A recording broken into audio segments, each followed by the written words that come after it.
Although many properties of a solution are similar to those of a pure solvent, there are some properties that are dependent on the number of particles that are dissolved in it. These type of properties are called colligative properties. I think colligative is kind of a funny sounding word. So what the definition of a colligative property is, so colligative properties are properties of a solution that depend on the concentration of the solute, but not what the solute is. So it depends on the number of particles that are present, not where those particles come from. Meaning we'll be comparing things like sodium chloride a lot with glucose, with calcium chloride. In these, it doesn't matter where the particles come from in these colligative properties, but it matters instead on how many you have. So two common ones, and we won't be doing calculations with these, but they do affect things in everyday life, are boiling point elevation and freezing point depression. So, when you have a mixture, a liquid solution that has a solute, it will, the solute will elevate or raise the boiling point. So a solution would have a higher boiling point than the pure solvent. And likewise, if you have a solution and you're measuring its freezing point, a solution will have a lower freezing point than a pure solvent. Now, I think of freezing points. We don't live in a place where you have to scatter salt on the road. However, the reason that is done is because the addition of the salt to the snow, which is water or the ice, causes the freezing point to lower. And that makes it not freeze at 0 degrees, but a negative amount depending on how much salt is added. And that allows the roads to be ice-free for longer. So if you look here at this sentence here, it says the amount that the boiling point will increase or the freezing point decreases depends only on the number of dissolved particles, not on the particles present. So it's kind of ironic to think we could add sugar to the roads and the freezing point would also be lowered. But we'll see that it might not be the best one at lowering, aside from the fact that it would make the roads really sticky.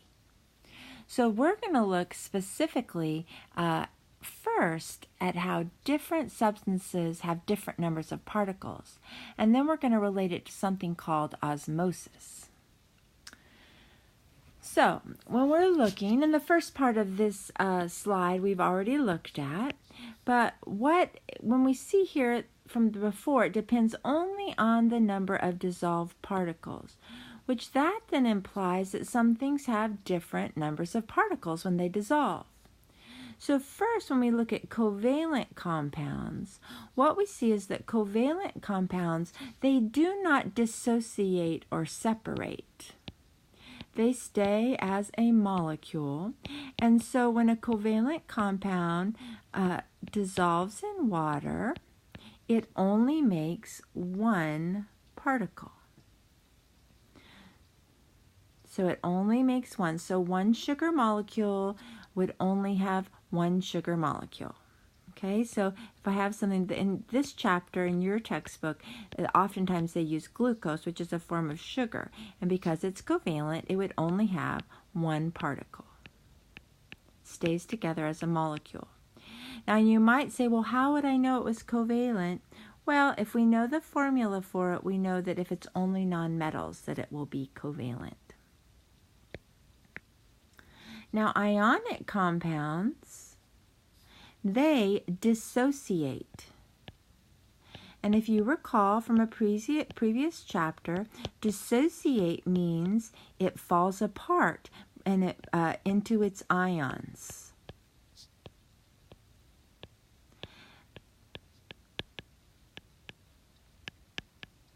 That means depending on the ionic compound, you may have more than one particle. So like NaCl, it's going to separate into two ions, a sodium ion and a chloride ion, because it's ionic and it dissociates. So it would have two particles. Where if I put something like magnesium with chlorine, magnesium would still just have one, but it takes two chloride ions to balance it, and they will separate into their individual chloride ions, so it would have three. So we can see that ionic compounds, because they dissociate, they will produce more particles. Now, how will I know if something's ionic? Because it contains metals and nonmetals. So here's some examples and how we want to look at it. So here's an example of something that is covalent. So here's my glucose example, and you can see it's carbons, hydrogens, and oxygens, and it would only have one particle. So if I look right here, if I had a concentration that was 0.1 molar, and it only had one particle, then the concentration of the particles would be 1, because it only has one particle, times the concentration of the solution that I had. So basically, the concentration of whatever the solution is the concentration of the particles, because it only makes one particle. Now, ionic compounds are where this all starts to play a part. So here's ionic. And so here's sodium chloride like I used. So we have a 0.1 molar sodium chloride. But we know that it's going to break into two particles. So that means if I have to look at the particle concentration, like in osmosis, I would take the number of particles, which is 2, and multiply it by the concentration of the solution that I started with. That means the particle concentration is actually doubled. Now, if we think back to freezing point and freezing point depression and boiling point elevation, that means something like sodium chloride, which would have two particles, would double the effect because the particle concentration is twice as much.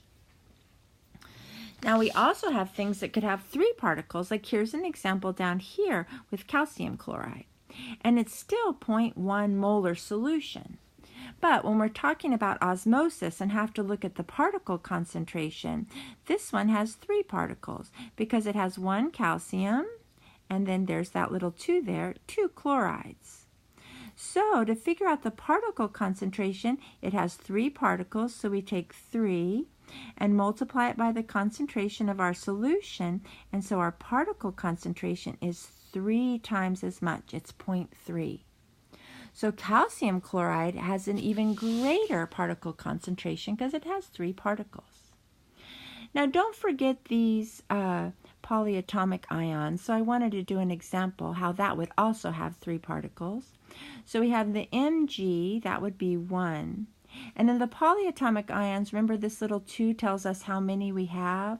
They don't break any further apart though, so we would have 2 nitrate ions. So even this would still also be just 3 particles.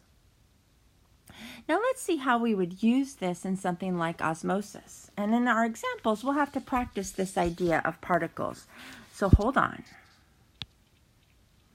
So what osmosis is, if you look here, and chemists look at osmosis in terms of the concentration of the solute, so what's dissolved into it.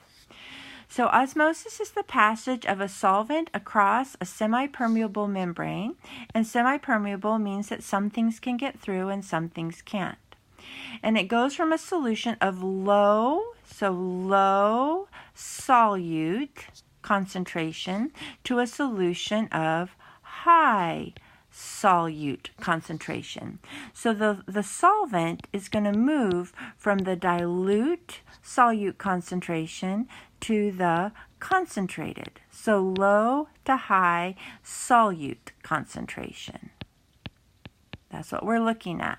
because concentration is defined in terms of what's dissolved in it. So it will go from the dilute side to the concentrated side. And what it's trying to do is have an equal pressure on both sides of the semipermeable membrane. And so the side that has the lower concentration, this has a lower, what we call osmotic pressure. And the side that is more concentrated has a higher osmotic pressure. So in order not to have pressure, building up on one side or the other, the solvent will flow to equal the two pressures out. And the solvent flows, it goes from the dilute side to the concentrated side, trying to make the dilute side more concentrated and the concentrated side more dilute until they're equal. And here again, this talks about the pressure, what I just wrote up there. Now it's important to remember with a colligative property, that's what we're talking about in osmosis, that the concentration of the particles is what is important, but we don't even care what those particles are except to know how many particles there are. So we could have different solutes on both sides of the membrane. That's not what will matter. What will matter is their concentrations. So first let's look at this question, and it says, which solution has the greatest osmotic pressure? So the higher osmotic pressure is going to be the side that has the higher particle concentration. So we have to look at our solutions. Okay, so first notice that these are both sugar. So when you have the same solute on both sides of the equation, you don't really have to calculate the number of particles because it will cancel each other out because they're the same solution. So then all you have to do is look at their concentrations. So since they're both sugar, the side with the higher concentration will have the higher osmotic pressure.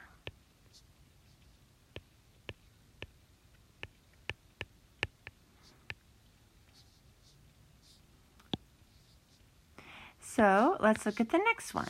So what I check out first, this is sodium chloride and this is sodium chloride.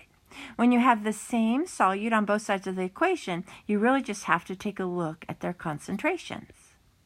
And the side with the higher concentration is going to have the higher osmotic pressure. So in this case, 4 is higher than 3, so it's higher osmotic pressure is also on the 4.0 side. So in this case, it's been both of the solutions on the right-hand side.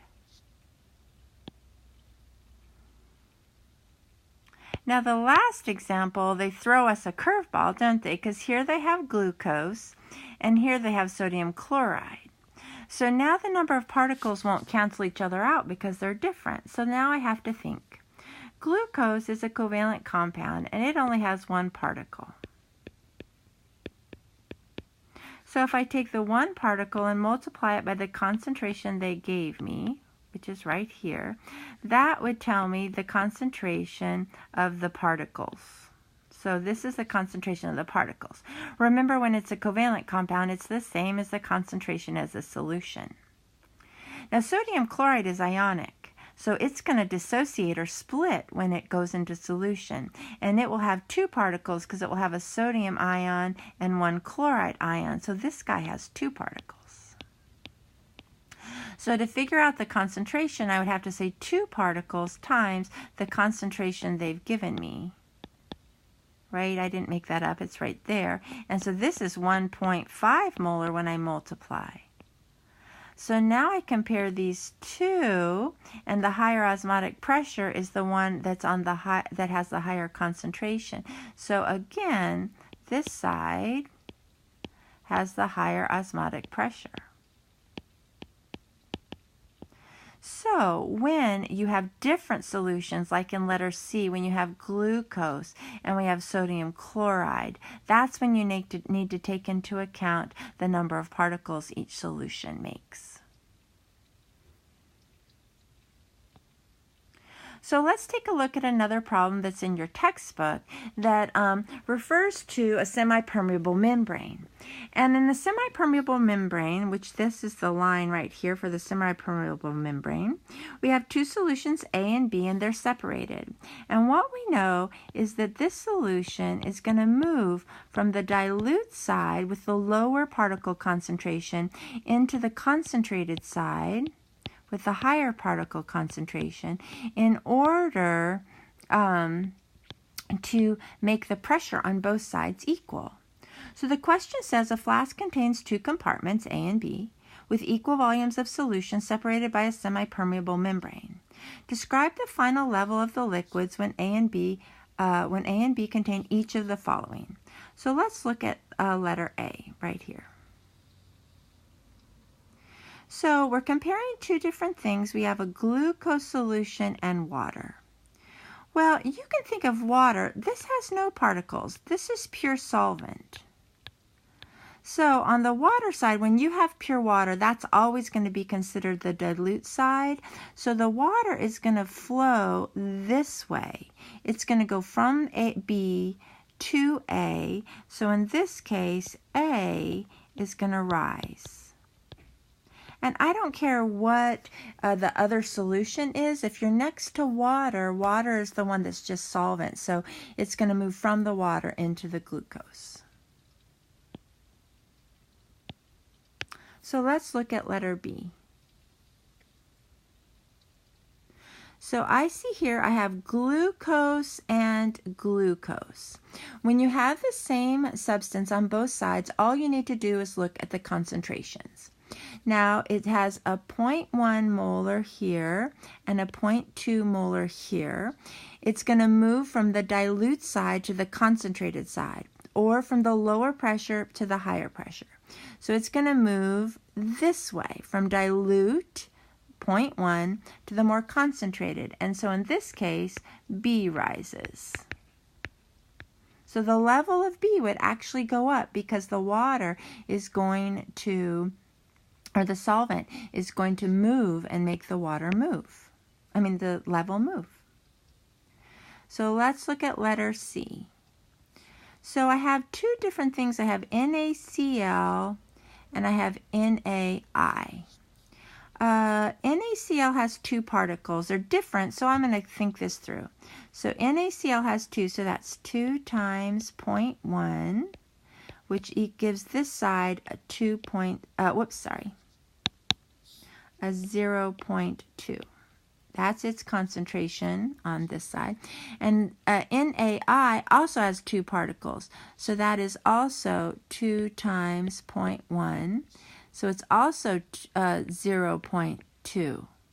So if this side has 0.2 and this side has 0.2, this is going to have no effect. It will stay the same if both sides are the same concentration.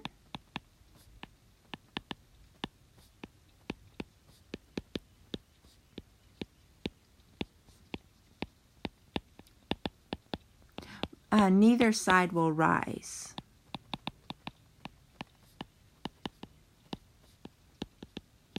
And the truth is the solvent is flowing in both directions.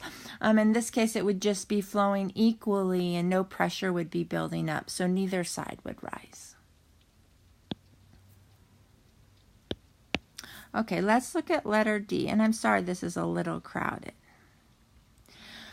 So letter D, I look at calcium chloride, and it has 3 particles. It has 1 calcium and 2 chlorine. So I would take this number here, and I'd say 3 times 0.10. So this side is 0.30. That's this side for particles.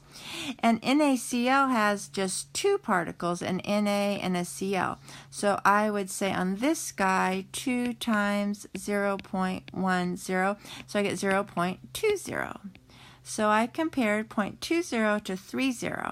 And we know it's going to go, it will go from the dilute particle side to the concentrated. That's the way it will rise. So it's going to flow more from this side to this side because it's dilute to concentrated, and A is going to rise.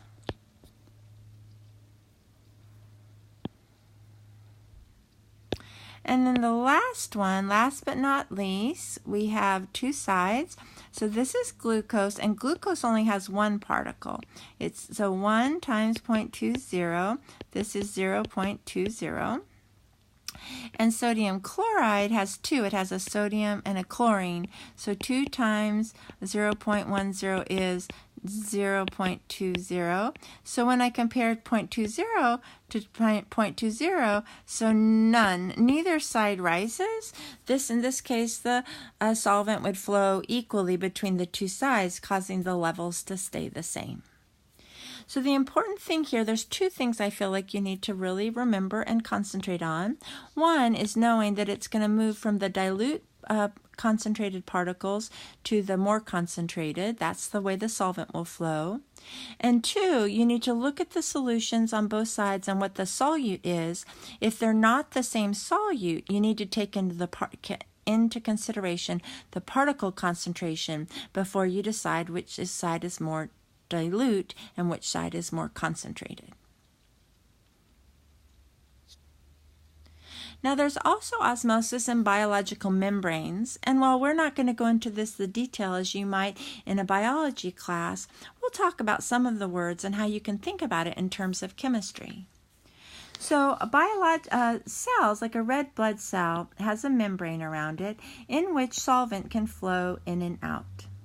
And depending on what type of solution you place it in will depend on what happens to the cell. So if I have 3 containers here,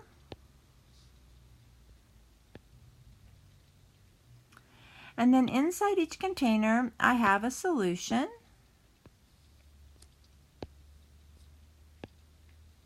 and then I'm going to place a red blood cell in it.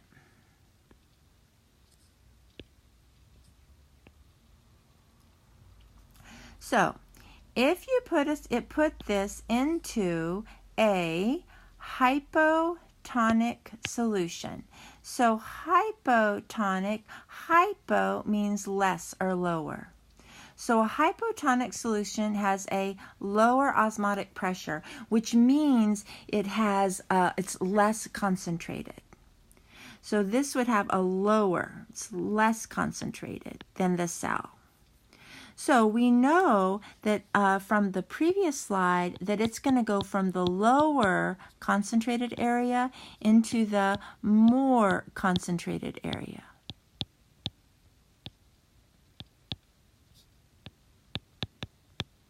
So if it's lower on the outside in a hypotonic, the solution is going to go into the cell. When that occurs, the cell will swell because the solution is flowing into it, and in that case, it can even swell so much that it would burst. You also might be able to see how they could use this therapeutically if you were dehydrated, for example, if they needed more fluid into the cells. Then we also have hyper, and hyper means high. So a hypertonic solution has a higher osmotic pressure, so it has a greater concentration of fluids. So this outside, if you're hyper, the solution outside of the cell would be higher than what the cell is. Well, remembering that it flows from a dilute, a lower concentration, into a higher concentration, we would see that the fluids would flow out of the cell. This would cause the cell to shrivel, or the word they use for that is crenation or crenate.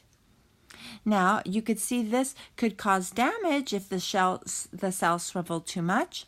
But for example, if you had swelling of the cells in your brain, you could use a hypertonic solution to help alleviate some of that swelling by drawing out the fluids.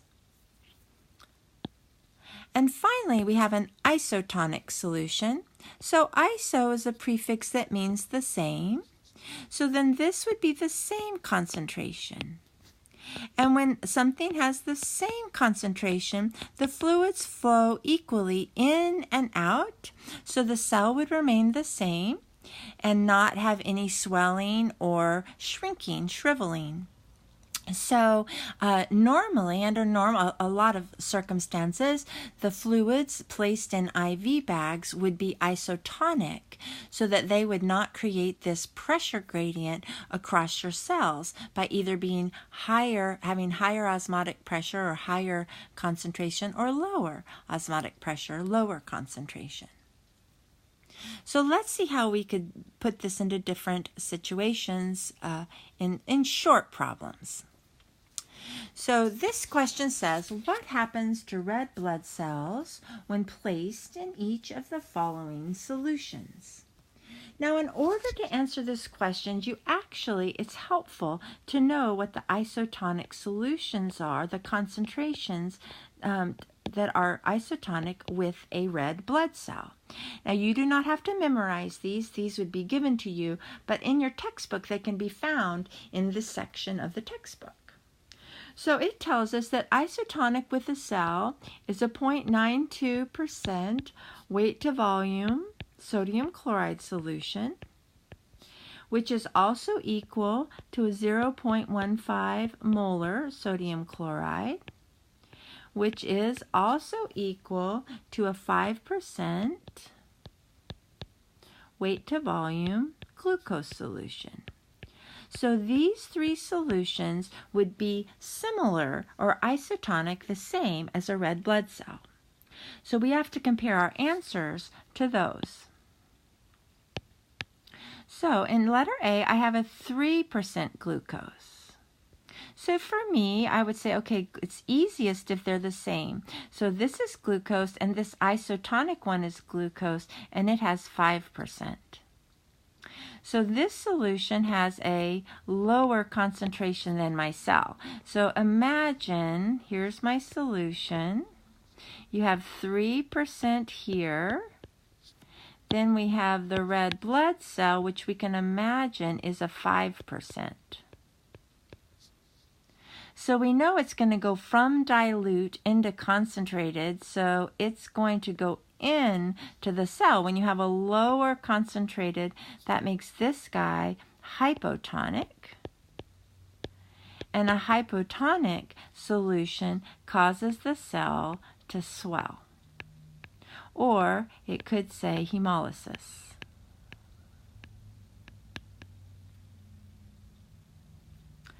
Okay, let's look at the next one. So in this example, I have 0.15 molar KCl.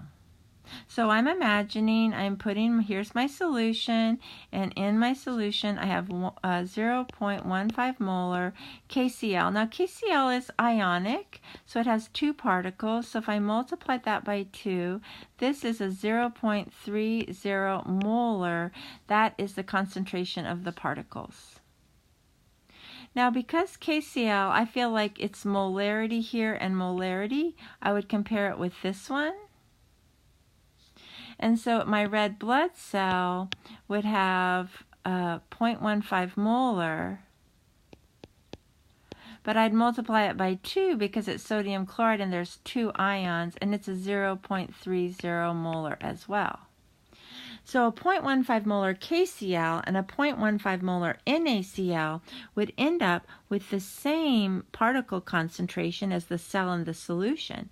So this one is isotonic.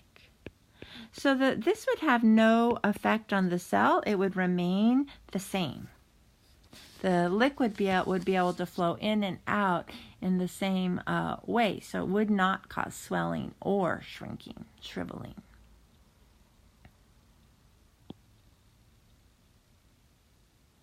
So let's look at the last one, and this is a 0.15 molar sodium carbonate. So again, I am going to compare it because this molarity, you don't want to compare percents to molarity, it's too hard. So we have to compare the same concentration unit. So I'm imagining here's my solution, and I have the 0.15 molar sodium carbonate. But let's see, sodium carbonate has 2 sodiums, So it has 2 of these, and then a polyatomic ion, 1 of them carbonate. So it has a total of 3 particles. So I'd have to multiply that by 3, and I would get 0.45. That's the particle concentration.